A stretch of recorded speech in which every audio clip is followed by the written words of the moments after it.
Hi friends, welcome to SB info. ఈ రోజు మనం రైతులకు అత్యంత ముఖ్యమైన ఒక విషయం గురించి మాట్లాడుకుందాం. అది ఏమిటంటే సైబర్ సెక్యూరిటీ, అంటే సైబర్ భద్రత. ఇప్పుడు రైతులు పిఎం కిసాన్, అన్నదాత సుఖీభవ, మార్కెట్ ధరలు, బ్యాంక్ యాప్లు, సాగు యాప్లు అన్నీ కూడా మొబైల్లోనే ఉపయోగిస్తున్నారు.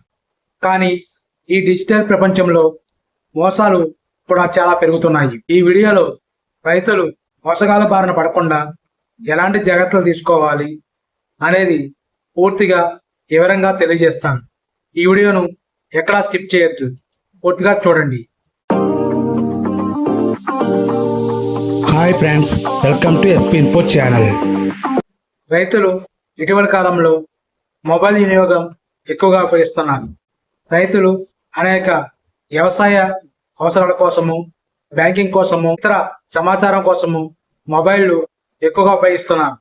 ఇలాంటప్పుడు సైబర్ సెక్యూరిటీ అనేది తప్పనిసరిగా తెలుసుకోవాలి, లేకపోతే వచ్చే నష్టాలు కూడా మనకు చాలా ఉన్నాయి. రైతులు ఎందుకు ఎక్కువగా ఈ సైబర్ నేరగాళ్లకు టార్గెట్ అవుతున్నారనేది మనం తెలుసుకుందాం. ప్రభుత్వ పథకాలు ఎక్కువగా రైతులకు అందుతాయి, అందుకనే ఈ సైబర్ నేరగాళ్లు రైతులను టార్గెట్ గా చేస్తున్నారు. డిజిటల్ అవగాహన కూడా కొంచెం ఈ రైతుల్లో తక్కువగా ఉంటుంది, కూడా ఒక ప్రధాన కారణం. మొబైల్ వాడకం కూడా ఎక్కువగా పెరిగింది. ఒక చిన్న తప్పిదం చేస్తే మీ మొబైల్లో ఉన్న డేటా మరియు మీ బ్యాంకులో ఉన్న సొమ్ము మొత్తం కూడా ఈ సైబర్ నేరగాళ్లు దోచుకుంటారు.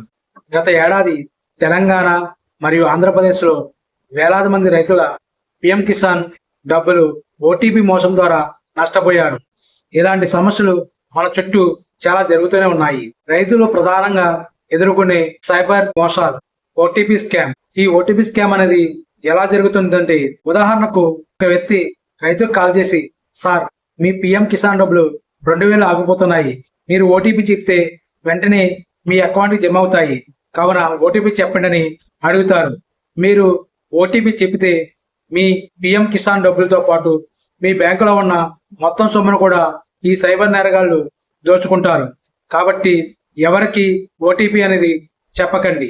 మరో మోసం క్యూఆర్ కోడ్ స్కాన్. కొన్ని పంటలు కొనడానికి డబ్బులు పడతాయి, ఈ క్యూఆర్ కోడ్ను స్కాన్ చేయండి అని చెప్తా ఉంటారు, కానీ అది పూర్తి అవాస్తవం. క్యూఆర్ కోడ్ స్కాన్ చేసేది మనం డబ్బులు పంపడానికి, అంతేకాని మనకి డబ్బులు రావడానికి క్యూఆర్ కోడ్ అనేది స్కాన్ చేయవలసిన అవసరం లేదు. ఇది చాలా పెద్ద మోసము. దీనిపై అవగాహన తెచ్చుకొని ఎవరు కూడా మీకు డబ్బులు వస్తాయి, ఈ క్యూఆర్ కోడ్ను స్కాన్ చేయండి అని చెబితే నమ్మకండి. అలాగే లోన్ యాప్ స్కామ్స్. ఈ లోన్ యాప్ స్కామ్స్ ఎలా జరుగుతాయంటే, మీకు అన్వాంటెడ్ నెంబర్ నుంచి కాల్ చేసి మీకు ఇన్స్టెంట్గా లోన్ ఇస్తాము, మేము చెప్పిన విధంగా చేయండి, ఓటీపీ చెప్పండి, మీ చెప్పిన లింకులని క్లిక్ చేసి మీ సమాచారం ఎంటర్ చేయండి అని తెలియజేస్తారు. అలా చేస్తే మీ అకౌంట్లోని అమౌంట్ మొత్తం ఖాళీ అవుతుంది. అదేవిధంగా మీ వ్యక్తిగత సమాచారం కూడా దొంగిలించబడుతుంది. మరికొంతమంది మోసగాళ్ళు గవర్నమెంట్ వెబ్సైట్లని ఫేక్ వెబ్సైట్లుగా క్రియేట్ చేసి, అంటే ఒక గవర్నమెంట్ వెబ్సైట్ లాంటిదే మరొక వెబ్సైట్ని క్రియేట్ చేసి దాన్ని నిజమైన వెబ్సైట్గా రైతులను నమ్మించి మోసం చేసి సమాచారాన్ని గ్రహించి దాని ద్వారా మీ అకౌంట్లో ఉన్న అమౌంట్ మొత్తాన్ని కూడా దోచుకుంటున్నారు. ముఖ్యంగా మీ Aadhaar details, bank account details ఎక్కడ మీరు ఏ వెబ్సైట్లోని ఎంటర్ చేయొద్దు. మరొక రకమైన స్కామ్ ఇది ఏమిటంటే, ఎస్ఎంఎస్ రూపంలో మీకు ఒక లింక్ పంపుతారు. ఈ లింక్ క్లిక్ చేస్తే మీకు డబ్బులు వస్తాయని, లేకపోతే పిఎం కిసాన్ డబ్బులు పడతాయని, అన్నదాత సుఖీభవ డబ్బులు పడతాయని ఇలా నమ్మించి ఆ లింకులు మీద క్లిక్ చేయిస్తారు. ఆ లింకు క్లిక్ చేసిన వెంటనే మీ బ్యాంక్ అకౌంట్ మొత్తం కూడా ఖాళీ అవుతుంది. కావున ఎవరు కూడా ఎటువంటి లింక్స్ మీద క్లిక్ చేయకండి. ముఖ్యంగా అన్వాంటెడ్ నెంబర్ నుంచి వచ్చే లింక్స్ అసలు క్లిక్ చేయొద్దు. మరో రకమైన స్కాము రిమోట్ యాక్సెస్ స్కామ్. ఉదాహరణకు ఎనీడిస్క్, టీమ్యూయర్ యాప్లను ఇన్స్టాల్ చేయమని చెప్పి చాలా మంది చెప్తుంటారు. ఆ యాప్లు ఇన్స్టాల్ చేసిన తర్వాత మీ వ్యక్తిగత సిస్టమ్ కానీ మొబైల్ నుంచి కానీ డేటాను వాళ్ళు యాక్సెస్ చేసి మీ అకౌంట్లో ఉన్న డబ్బులను, మీ సమాచారాన్ని, మీ వ్యక్తిగత ఫొటోస్, వీడియోస్ అన్నింటిని కూడా వాళ్ళు యాక్ట్ చేస్తారు.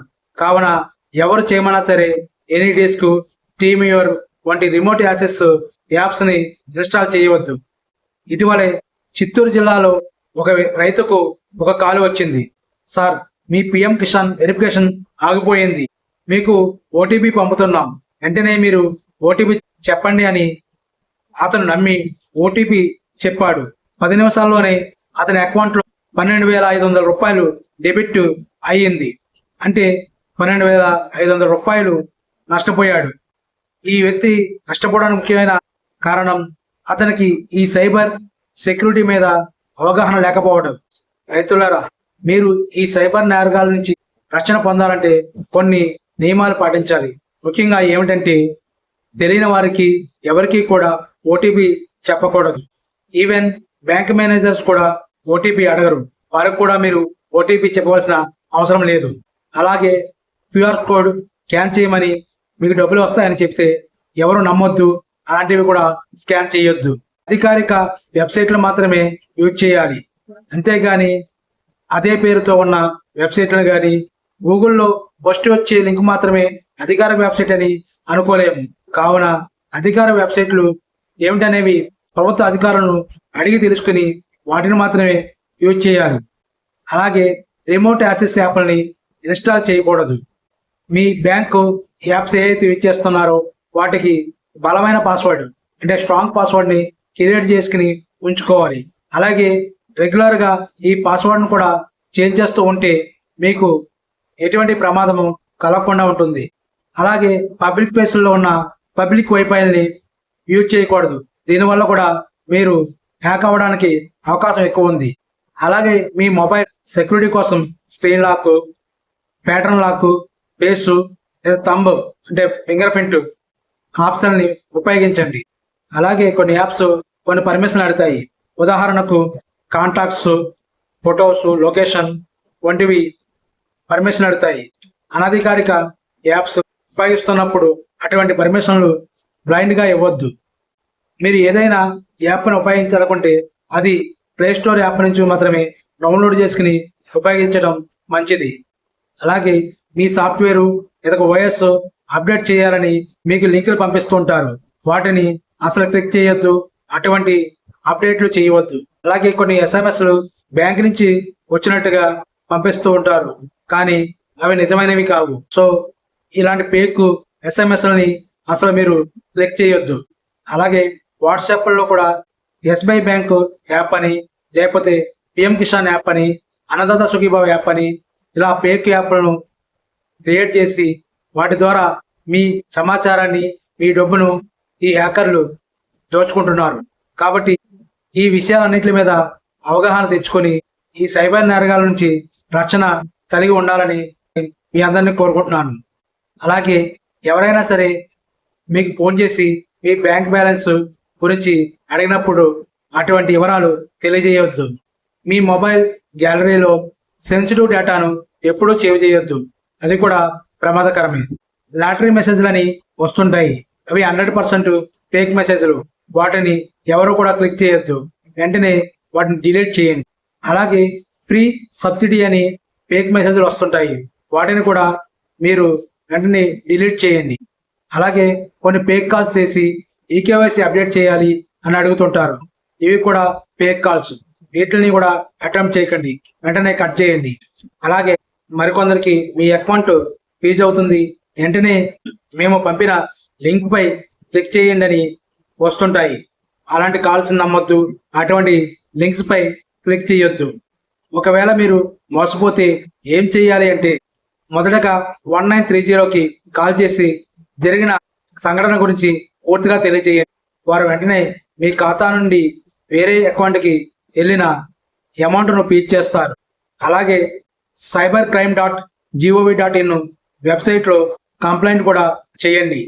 ఏదైతే బ్యాంక్ ఖాతా కలిగి ఉన్నారో ఆ బ్యాంకు వారికి కూడా ఈ సమాచారాన్ని తెలియజేయండి. అలాగే మీ మొబైల్లో ఉన్న యాప్స్ అన్నిటిని కూడా పాత పాస్వర్డ్ కాకుండా కొత్త పాస్వర్డ్లను రీసెట్ చేసుకోవాలి. మీరు ఈ సంఘటనలు జరిగిన వెంటనే 3 నుంచి 4 గంటల లోపులో కానీ ఫిర్యాదు చేయగలిగితే మీ డబ్బు తిరిగి వచ్చే అవకాశం ఎక్కువగా ఉంటుంది.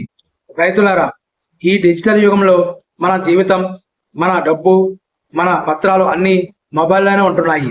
ఒక చిన్న పొరపాటు వల్ల మన కష్టార్జితం డబ్బంతా పోయే ప్రమాదం ఉంది.